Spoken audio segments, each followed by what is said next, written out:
one scripture of Jesus Christ, that I have come that you may have life and have it full. That is the NIV translation. But the KGV, that's King James Version, says you might have life and have it what?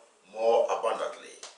So I am very much convinced in my understanding of Christian life that Jesus' mission for us is to have life, and his mission is to bring life. Okay, if it's to bring life, then the question that comes up is that, does it mean that we don't have life? Yes, because before, what we have in the mind of God is not the life that he has created us to have. Why? Because again, from the book of Genesis, God said, the day that you eat of this fruit, you will die. But when they ate of the fruit, according to Genesis chapter 3, they were still alive, bodily alive. That means a life left them, right? So, something must be done to bring that life back. And that is why Jesus has come. So it is God's mission that life be restored. That is say, I have come that you may have life. But very unfortunately, we continue to live not having that life because we don't even understand what that life is.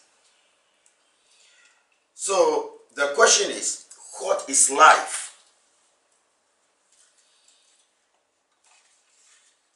And this is a question that so far nobody or there's no discipline, science discipline that has ever tried to give a clear definition what life is about. And we all want to live life. We want to have life. But then if we cannot get what life at least is about from the point of view of God, who is the source and the creator of life, we cannot really have life as desired. So, in search of answer, as I always do, I go back to the scriptures. And my best chapters in the book of the Bible, or in the whole Bible, is Genesis chapter 1 and chapter 2. Or maybe add chapter 3. That is, in fact, I can't tell how many times I've read those two chapters. Why? Because I believe strongly that all answers to life questions should be there, because those were the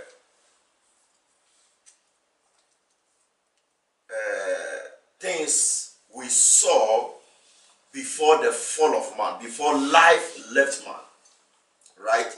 So from chapter 3, life left man.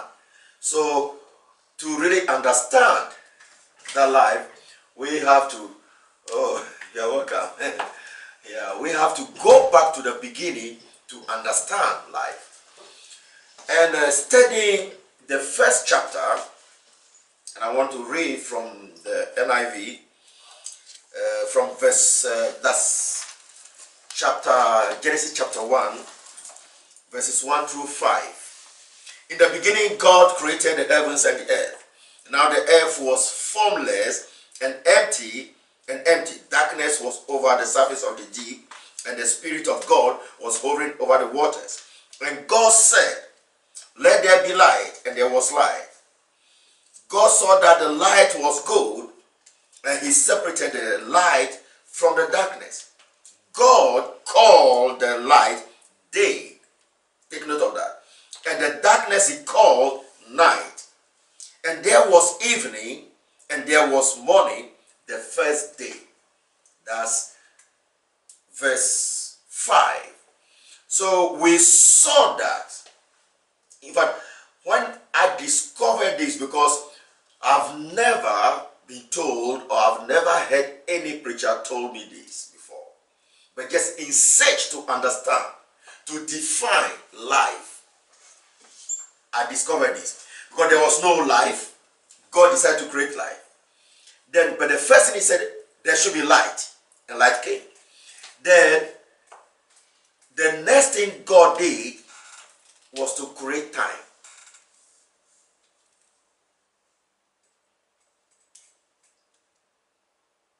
Time.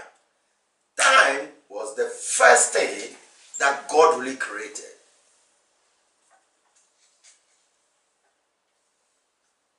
Time was the first thing that God really created. That means life begins with time.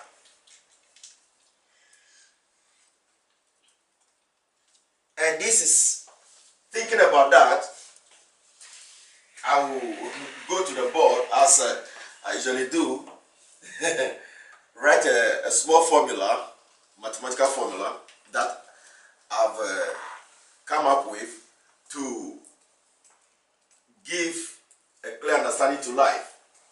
That is L equals T over A. L stands for life, T for time, and A for activities or actions. So meaning all our life, this is what we're going to have. The first thing God did is time. And say the evening, the morning, and maybe the first day. So since that time began, for example, when we go to the cemetery, what do we see on tomb of dead people? We see most, for example, let's say 1928 to, let's say, 2015. This shows when the person was born, and this shows when the person left this life. So life began at a time T and ends at a time T. So let's say T1, T2, T1. So practically, when we talk about life, we're really talking about time. The only thing we have here is time. That is what has been given to us, and that is what life is. So when life leaves our body, that's when time also leaves our body, because from that day there's nothing to do. As Solomon said that in the grave there's no work for anybody. So our life is all about time. Whatsoever we do, it's all about time. That's why again, as Solomon says, there is time for everything. And every time has its own works and its own demands. So it's very important that we look at this. And time now will be divided by activities, things that we do. And the major question is that what are we doing, or what we are doing, is it fulfilling what life requires?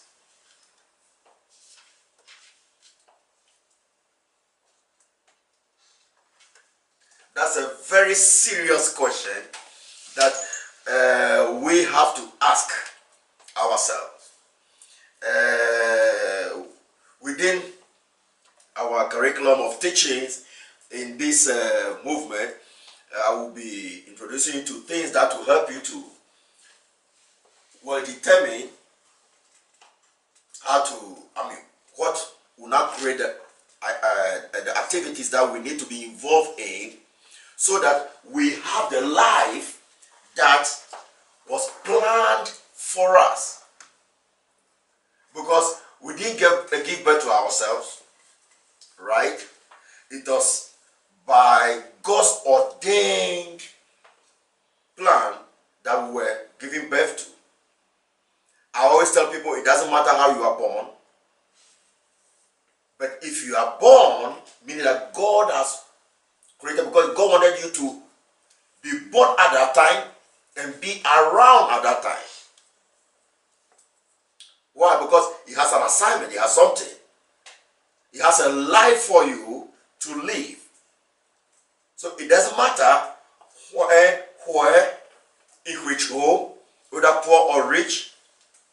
The main question is, that L, what does it stand for? Because that is what Jesus wants me to have. And that is the reason why he came and died and make that exchange on our behalf, that we now have life. So the question, how do we have that life? How do we live it so that we be fulfilled in this time period that we have? Because again, the scripture says, my spirit will not be with you eternally. That's all. That is, the breath of life in us will not be with us eternally. And he said only 120 years. So the maximum that we can have is 120 years. I mean, presently. Okay, some people were able to have more than that, as we know in the Bible. But then we live in a time that, and we see that people even don't get to reach the one, or even the 100 or the 120 as the scripture, because the scripture requires. Because maybe they don't know what they're supposed to do, or maybe within that they were able to fulfill their, or to live their life already, so they have nothing more to live for. So they have to vacate the planet. And this, this is not a religious question. And that's why religion cannot really give us this kind of understanding. This clear, what I would say, biblical, God-oriented, kingdom-minded issue. And that's what Jesus was on earth here for. Yeah. So if we don't really understand this, then what we'll be doing is that we'll be playing, as we've been doing, church all the time. For example, I am not pleased with what I see happening, for example, in Africa, in our churches. I mean, it's just not right. Yes. And not only that, I mean, from the Ukrainian here side too, I see things happening which are not supposed to be. Because what? Religion has taken the place of life. And religion can never give birth to life. That is why we still see issues that could have been handled with results are still there. And all that we have is question marks, question marks, question marks. So, and I believe strongly that if we can't understand this, and let's say when we put this, as I always try to explain, in a graph form, the zero center, the t, this is the t minus, this is the t plus, then we have the a plus, and then the a minus.